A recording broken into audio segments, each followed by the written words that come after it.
Animal tissues, organism जे आहे ते युनिसेल्युलर पण असू शकतो किंवा मल्टीसेल्युलर पण असू शकतो. युनिसेल्युलरमध्ये जसं की मोनेरा, प्रोटिस्टा आणि ईस्ट एक फंगस आहे. ह्यांच्यामध्ये basic functions are performed by a single sale.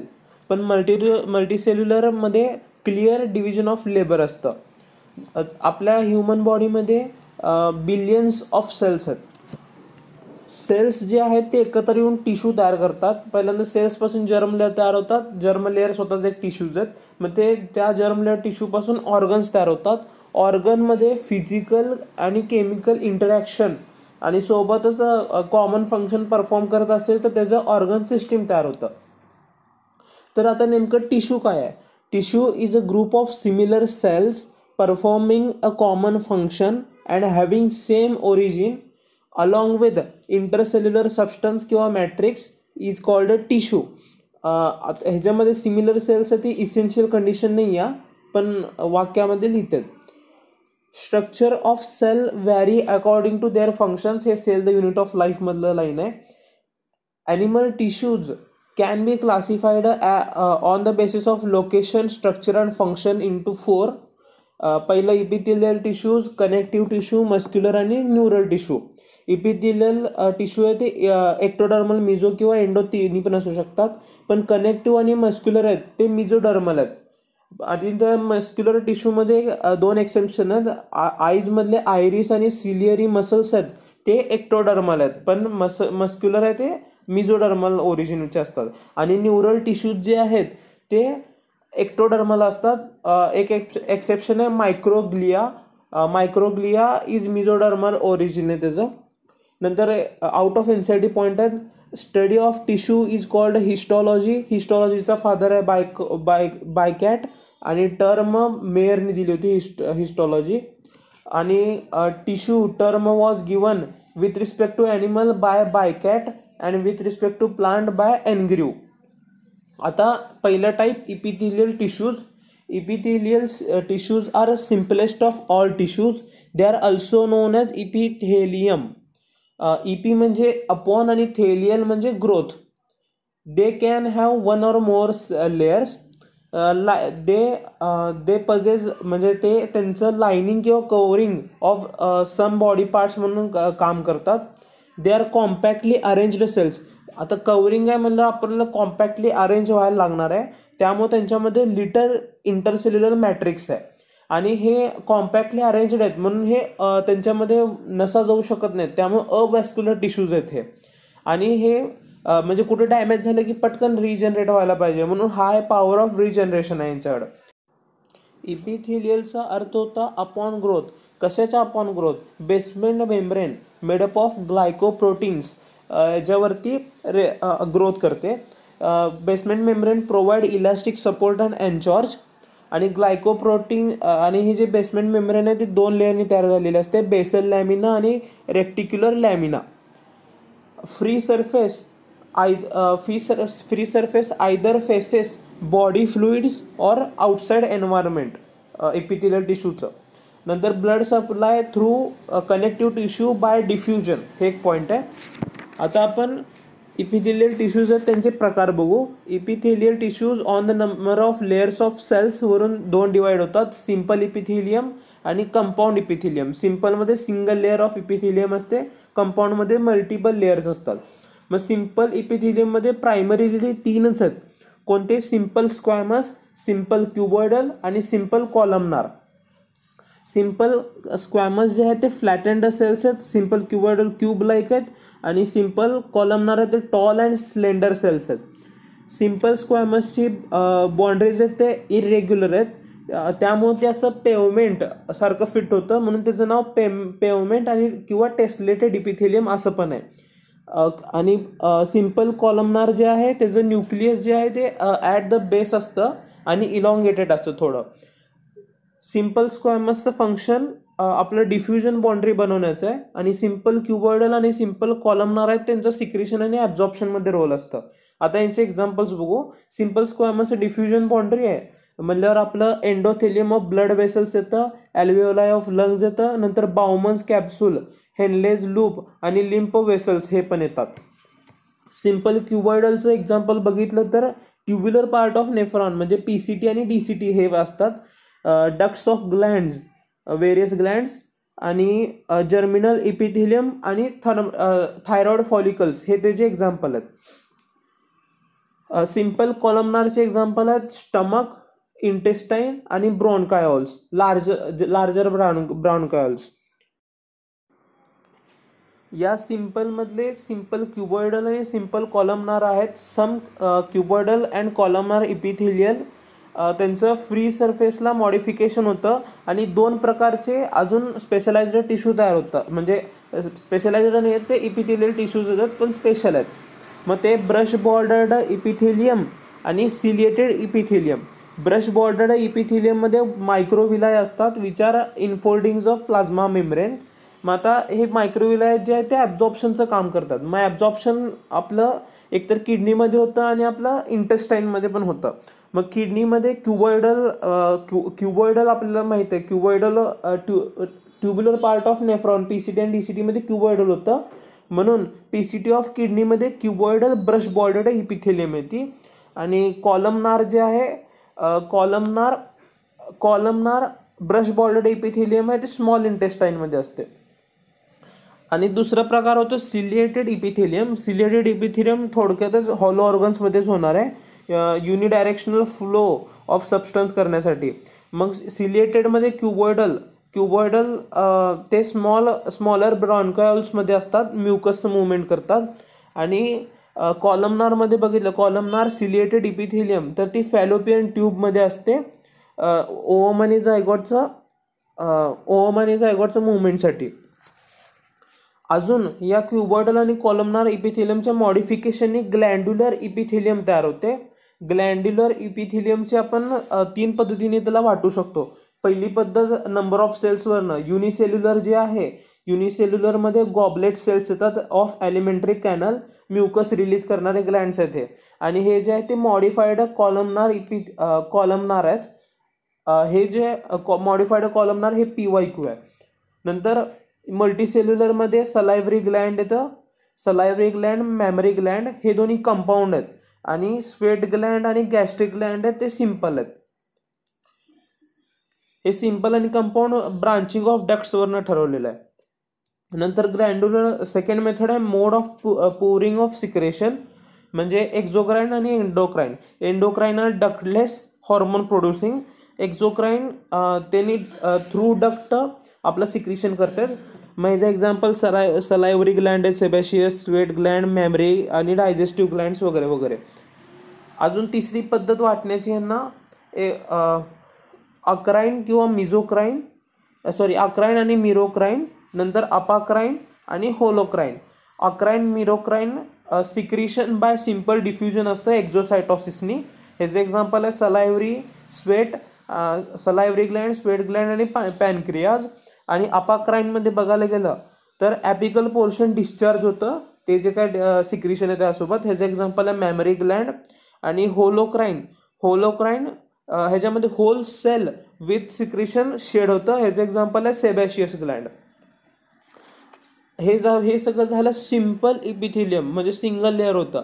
आता आपण बघू कंपाऊंड इपिथिलियल, मल्टिपल लेअरचं असतं. It has protective function like skin against chemical and mechanical stress, and it has limited role in secretion and absorption.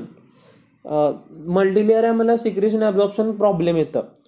ह्याचे 2 प्रकार पडतात compound इपिथिलियलचे. एक stretchable असणारी ट्रान्झिशनल इपिथिलियम आणि दुसरी एकदम कडक वगैरे असणारी स्ट्रॅटिफाईड इपिथिलियम. ट्रान्झिशनल इपिथिलियम स्ट्रेचेबल काय तर त्याच्यामध्ये बेसमेंट मेम्ब्रेन अब्सेंट आहे. ह्याचे एक्झाम्पल आहे inner lining of urinary Gland आणि युरिनरी ब्लॅडर आणि युरेटर्स. स्ट्रॅटिफाईड इपिथिलियम परत त्याचे 2 प्रकार पडतात, स्क्वॅमस स्ट्रॅटिफाईड आणि क्युबॉइडल स्ट्रॅटिफाईड. मग स्क्वॅमस स्ट्रॅटिफाईडमध्ये परत अजून 2 प्रकार, केराटोनाइज्ड आणि नॉन केराटोनाइज्ड. मग केराटोनाइज्ड नॉन लिव्हिंग असतं थोडक्यातच. त्याच्यामध्ये इपिडर्मिस ऑफ स्किन येतं, नेल्स, हॉर्न्स, स्केल्स, फिदर्स वगैरे वगैरे. आणि नॉन केराटोनाइज्ड स्क्वॅमस स्ट्रॅटिफाईड इपिथिलियममध्ये मॉइस्ट सरफेस ऑफ लिव्हिंग, मग moist surface of buccal cavity येतं, फॅरिंग्स येतं, इसोफेगस येतं, परत वजायना वगैरे वगैरे येतं. आता क्युबॉइडल स्ट्रॅटिफाईडमध्ये दोन प्रकार येतात, न्यूरो इपिथिलियल आणि मायो इपिथिलियल. मायो इपिथिलियलमध्ये ॲक्टिन आणि मायोसिन असतं. हे झालं आता पूर्ण इपिथेलियल टिश्यू. आता आपण सेकंड टिश्यूकडे येऊ, कनेक्टिव्ह टिश्यू. सगळ्याला कनेक्ट करायचं आहे म्हणून त्यांना पूर्ण सगळीकडे वाईडमध्ये रेंजमध्ये पसरावं लागतंय. Most widely distributed and abundant tissue which has special function of linking and supporting other tissues and organs. Connective tissues ते mesodermal in origin without any exception, आणि they cover all 3 types of tissues. ते कवरिंगचं काम करतात बाकीच्या 3 टिश्यूंना. हे point समरीमध्ये दिलं आहे, थेअरीमध्ये नाही आहे. आता कनेक्टिव्ह टिश्यू काय काय कंटेन करतात. कनेक्टिव्ह टिश्यूमध्ये 3 असतात. एक तर पहिल्यांदा मॅट्रिक्स किंवा त्यालाच ग्राउंड सबस्टन्स म्हणतात. इट इज सेमी फ्लुइड आणि mainly hyaluronic acid which is modified a polysaccharide, म्हणजेच म्युकोपॉलिसॅकॅराइड आहे हे एक. आणि it is present between cells and fibres. दुसरं सेलचं कनेक्टिव्ह टिश्यूचं कंपोनेंट आहे प्रोटीन फायबर्स. ते ब्लडमध्ये ॲब्सेंट असतात. Blood are devoid of protein fibres. हे प्रोटीन फायबर्स आहेत ते मेनली 2 आहेत, एक व्हाईट कोलॅजन आणि दुसरं येलो इलास्टिन. व्हाईट कोलॅजन जे आहे ते कोलॅजन आहे, स्ट्रेंथ देतं. त्याच्यामधले बंडल जे आहे ते अनब्रांच बंडल आहे त्याचे. आणि तेच येलो इलास्टिन फायबर्स आहेत ते इलास्टिसिटी आणि फ्लेक्झिबिलिटी देतात, आणि ते सिंगल असतात, ब्रांचड असतात. आणि तिसरं काय कंटेंट करतात तर सेल्स. मग सेल्समध्ये 3 सेल्स आहेत, फिब्रोब्लास्ट, मास्ट सेल आणि मॅक्रोफेजेस. मग फिब्रोब्लास्ट जे आहे ते नावातच आहे, सिक्रेट फायबर्स अँड अजून मॅट्रिक्स म्हणजेच ग्राउंड सबस्टन्सला आणि फायबर्सला सिक्रेट करतात. They are principal cells of areolar टिश्यूचं प्रिन्सिपल सेल आहे. आणि आता सेकंड सेल आहे mast cell secrete histamine, serotonin आणि हेपॅरिन. हिस्टामाइन जे आहे ते वॅसो डायलेटर आहे, सेरोटोनिन जे आहे ते वॅसो कन्स्ट्रिक्टर आहे, आणि हेपॅरिन इज अँटीकोॲग्युलंट, नॅचरल अँटीकोॲग्युलंट. आणि तिसरे सेल्स जे आहेत आता ते आहेत मॅक्रोफेजेस. त्याचं नाव आहे हिस्टोसाइट्स. मॅक्रोफेजेस आर स्कॅव्हेंजर्स, कारण ते फॅगोसायटिक आहेत, आणि त्यांचं शेप आहे ते अमेबॉइड आहे. आता हे कनेक्टिव्ह टिश्यू, हे 3 गोष्टी कंटेंट झालं ते झालं. आता टाईप्स ऑफ कनेक्टिव्ह टिश्यू सर्वात महत्त्वाचं पार्ट आहे. टाईप्स ऑफ कनेक्टिव्ह टिश्यू 2 प्रकारचे असतात, एक तर प्रॉपर आणि दुसरे स्पेशलाइज्ड. प्रॉपर कनेक्टिव्ह टिश्यूमध्ये 2 येतात, loose connective tissue, dense connective tissue. Loose connective tissue आहे म्हणजे मॅट्रिक्स जे आहे त्याचं मॅट्रिक्सचं प्रमाण भरपूर आहे का त्यामुळेच लूज आहे. आणि जे डेन्स आहे म्हणजे सेल्स आणि फायबर्स डेन्स आहेत. लूज कनेक्टिव्ह टिश्यूमध्ये ॲरेओलर आणि ॲडिपोज टिश्यू येतात. डेन्स कनेक्टिव्ह टिश्यूमध्ये ते रेग्युलर आणि इरेग्युलर ते नंतर बघू. आता लूज कनेक्टिव्ह टिश्यूमध्ये ॲरेओलर आणि ॲडिपोज टिश्यू येतात. आता जरा दुसरा एक पॉईंट बघू. आपली स्किन आहे, स्किनच्या सर्वात बाहेर इपिथेलियल टिश्यू आहे, कंपाऊंड इपिथेलियल. ते पण कोणतं नॉन केराटनाइज्ड स्किन, केराटनाइज्ड इपिथेलियल आहे. त्याच्या खाली येतं ॲरेओलर कनेक्टिव्ह टिश्यू. ॲरेओलरच्या खाली येतं मग डेन्स इरेग्युलरच्या खाली येतं ॲडिपोज कनेक्टिव्ह टिश्यू. हे असं अरेंजमेंट आहे. आणि मग आपल्या NCERTमध्ये काय दिलं आहे, ॲरेओलर आणि ॲडिपोज, त्यासाठी दोन्हीला पण बिनिथ द स्किन असं दिलं आहे. पण ॲडिपोज जे आहे ते दुसऱ्या ठिकाणी पण फाइंड होतं, म्हणून NCERTमध्ये म्हणलं आहे मेनली बिनिथ द स्किन ॲडिपोजसाठी. Areolar is the support framework for epithelial, कारण जस्ट इपिथेलियमच्या खाली आहे स्किनच्या. परत पुढं ॲरेओलर जे आहे त्याच्यामध्ये फिब्रोब्लास्ट आहेत, मॅक्रोफेज आहेत, मास्ट सेल्स आहेत. हे तर नॉर्मल पॉईंट आहे. आणि ॲडिपोजमध्ये एक आता चांगली आहे. ॲडिपोजमध्ये adipocytes which are fat storing cells ते तयार झालेले आहेत. मॉडिफाय झालेले आहेत. Excess nutrients are converted immediately into fats which are heat insulator and shock absorber. आता ह्याचं इथं एक ॲडिपोसाइट्सचं प्रकार आहे, ते सुनील सरांच्या नोट्समधून रिवाईज करा. हे झालं लूज कनेक्टिव्ह टिश्यू. आता dense connective tissue. Dense connective टिश्यूमध्ये मॅट्रिक्स सेल आणि फायबर्सची संख्या जास्त आहे. ह्याच्यामध्ये तर रेग्युलर आणि इरेग्युलर. पहिल्यांदा ते इरेग्युलर बघू. इरेग्युलर मध्ये फायबर्स मोस्टली कोलॅजन आणि हे जे आहे ते डर्मिस ऑफ स्किनमध्ये फाइंड होतं. आता मी सांगितलं ॲडिपोज कनेक्टिव्ह टिश्यू होतं, त्यानंतर मग डेन्स इरेग्युलर, मग ॲरेओलर आणि मग इपिथेलियल बाहेरची एकदम स्किनची. डर्मिस ऑफ स्किनमध्ये इरेग्युलर फाइंड होतं. ह्याच्यामध्ये fibroblast and fibres are oriented differently. रेग्युलरमध्ये collagen fibre present in rows between many parallel bundles of fibres. Regular dense connective टिश्यूचे दोन आहेत, टेंडॉन आणि लिगामेंट. टेंडॉन जे आहे ते कॉर्ड लाईक आहे, स्ट्रॉंग आहे, इनइलास्टिक आहे आणि हे मसल टू बोनला कनेक्ट करतं. आणि लिगामेंट्स आर इलास्टिक आणि कनेक्ट बोन टू बोन. आता याला लक्षात ठेवण्यासाठी ट्रिक आहे bubbly, BBL, ligament bone to bone असं. हे झालं आता प्रॉपर कनेक्टिव्ह टिश्यूज. आता जो आपण स्पेशलाइज्ड कनेक्टिव्ह टिश्यूमध्ये दोन आहेत, स्केलेटल कनेक्टिव्ह टिश्यू आणि दुसरं व्हॅस्क्युलर कनेक्टिव्ह टिश्यू म्हणजेच fluid connective tissues. Fluid connective टिश्यूमध्ये ब्लड आणि लिम्फ हे दोन येतात, ते 5th चॅप्टरमध्ये बॉडी फ्लुइड्समध्ये शिकायचं आहे. आता स्केलेटल कनेक्टिव्ह टिश्यू त्यामधलं पण त्यामध्ये मग बोन आणि कार्टिलेज हे दोन येतात स्पेशलाइज्ड कनेक्टिव्ह टिश्यूमध्ये. Bones are hard and non pliable, cartilage are solid and pliable. Soft नाही आहेत कार्टिलेज, हे पॉईंट लक्षात ठेवायचं. बोन्समध्ये lots of collagen and calcium salts असतात. तेच कार्टिलेजमध्ये कोलॅजन फायबर्स प्रेझेंट असतात, कॅल्शियमबद्दल काय नाही दिलं. बोन्स जे आहेत ते कंप्रेशनला रेजिस्टर करू शकत नाहीत, पण कार्टिलेज रेजिस्टर करू शकतात कंप्रेशन्सला. बोन सेल्सला ऑस्टिओसाइट्स म्हणतात आणि तेच कार्टिलेजला कॉन्ड्रोसाइट्स म्हणतात. ऑस्टिओसाइट्स आहेत ते 1 इन अ लॅक्युने आणि chondrocytes 2 or more than 2 in cavity of matrix. Cavity of मॅट्रिक्सला बोनमध्ये लॅक्युने म्हणतात. आता बोनचे फंक्शन्स एनसीईआरटीमध्ये दिलेत.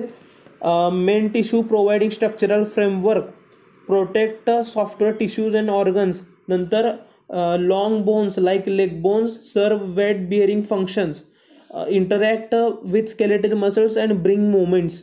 नंतर red bone marrow of some bones, इथं सम महत्त्वाचं आहे. Some bones produce blood cells आणि स्टोरेज ऑफ मिनरल्स पण करतं bones. Most of cartilages in the vertebrate embryo are replaced by bones in adults. आता कार्टिलेजचं ना टाईप्स आहेत आउट ऑफ एनसीईआरटी, पण महत्त्वाचे आहेत. 3 टाईप्स आहेत, खरे ते 4 आहेत. 3 types: hyaline cartilage, white fibrous cartilage आणि येलो इलास्टिक कार्टिलेज. हायालिन कार्टिलेजचं एक्झाम्पल आहे सी शेप्ड ट्रकियल रिंग्ज, नंतर larynx, nasal septum, articular cartilage आणि रिब्स. व्हाईट फायब्रसचं एक्झाम्पल आहे प्युबिक सिम्फॅसिस आणि इंटरव्हर्टेब्रल डिस्क्स. येलो इलास्टिकचं एक्झाम्पल आहे इयर पिन्नेचे outer joints, nose tip, Eustachian tube आणि इपिग्लॉटिस. हे इथं कनेक्टिव्ह टिश्यू झालं. पुढं आता muscular tissue muscle fibres contract in response to stimulation, then relax in a coordinated fashion to bring locomotion and movement of body. They are mesodermal in origin but except iris आणि ciliary muscles. iris आणि ciliary muscles आहेत ते ectodermal in origin आहेत. Muscles play active role in all महत्वाचं आहे, all the movements of body. Each muscle is made up of many long cylindrical fibers arranged in parallel arrays. Fibers are composed of numerous fine fibrils called myofibrils. आता हे जे आहे पुढं locomotion and मुवमेंटमध्ये डिटेलमध्ये. आता मसल्सचे 3 टाईप्स आहेत, skeletal muscle, smooth muscle, cardiac muscles. Skeletal मसल्सला स्ट्रायटेड, स्ट्रिप्ड, व्हॉलेंटरी मसल्स म्हणतात. स्मूथला अनस्ट्रायटेड, इनव्हॉलेंटरी मसल म्हणतात. कार्डियक मसल्सला स्ट्रायप्ड, स्ट्रायटेड आणि इनव्हॉलेंटरी म्हणतात. Skeletal attached with skeletal of body. Smooth जे आहेत ते इंटरनल ऑर्गनमध्ये असतात आणि कार्डियक जे वॉल्स ऑफ हार्टमध्ये असतात. Skeletal muscles are cylindrical, unbranched आणि मल्टीन्यूक्लिएटेड. हे महत्त्वाचं आहे, multinucleated. Cylindrical, unbranched, multinucleated. Smooth muscles are spindle shaped, unbranched आणि सिंगल न्यूक्लिएटेड. स्पिंडलला फ्युसिफॉर्म पण म्हणतात. आणि कार्डियक मसल्स जे आहे ते सिलेंड्रिकल, ब्रांच्ड आणि सिंगल न्यूक्लिएटेड आहेत. स्केलेटल मसलमध्ये न्यूक्लिय पेरिफेरल असतं, पण स्मूथ आणि कार्डियकमध्ये सेंटरला असतं. Skeletal muscles fatigue soon, smooth muscle don't fatigue आणि cardiac muscle never fatigue. Skeletal मसल्समध्ये गॅप जंक्शन्स अब्सेंट असतात. स्मूथ आणि कार्डियक मसल्समध्ये गॅप जंक्शन्स प्रेझेंट असतात. पण कार्डियक मसल्समध्ये गॅप जंक्शन्स अजून मॉडिफाय होतात आणि त्याचं नाव आहे इंटरकॅलेटेड डिस्क्स. ते कम्युनिकेशन जंक्शन आहे एक. आता पुढं आहे न्यूरल टिश्यूज. न्यूरल टिश्यूजचं पण स्ट्रक्चर आहे ते 9व्या धड्यात घेणार आहे, न्यूरल कंट्रोल अँड कोऑर्डिनेशनमध्ये 8व्या. Neural tissues are specialized to transfer nerve impulses. Nerve tissue exerts the greatest control on our body responsiveness to changing conditions.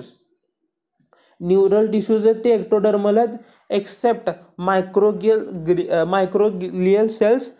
Microglial cells आहेत ते mesodermal in origin आहेत. नर्व रिस्पॉन्सेस जे आहेत ते fast असतात, point two point असतात आणि short lasting असतात.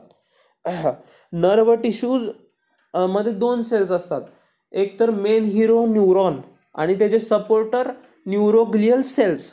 Neuron generate and conduct nerve impulses. They are excitable cells. It is the unit structural and functional unit of nervous system and longest cell of body न्यूरॉनच आहे. Neuron divide करत नाहीत. का बरं divide करत नाहीत? कारण त्यांचं सेंट्रिओलच नाही आहे. न्यूरोग्लियल सेल्स आहेत ते more than 50% of total nerve tissue आहे, म्हणजे टोटल नर्व सेल्स आहे. Which support protect to neuron, म्हणजे त्यांच्यात हाऊसकीपिंग फंक्शन आहे. ह्यांच्यामध्ये निझल्स ग्रॅन्युल्स असतात ते ॲब्सेंट आहेत. न्यूरोग्लियल सेल्सचे 4 प्रकार आहेत, ॲस्ट्रोसाइट्स, ओलिगोडेंड्रोसाइट्स, श्वान सेल्स आणि microglial cells. Astrocytes forms maximum number of neuroglial cells.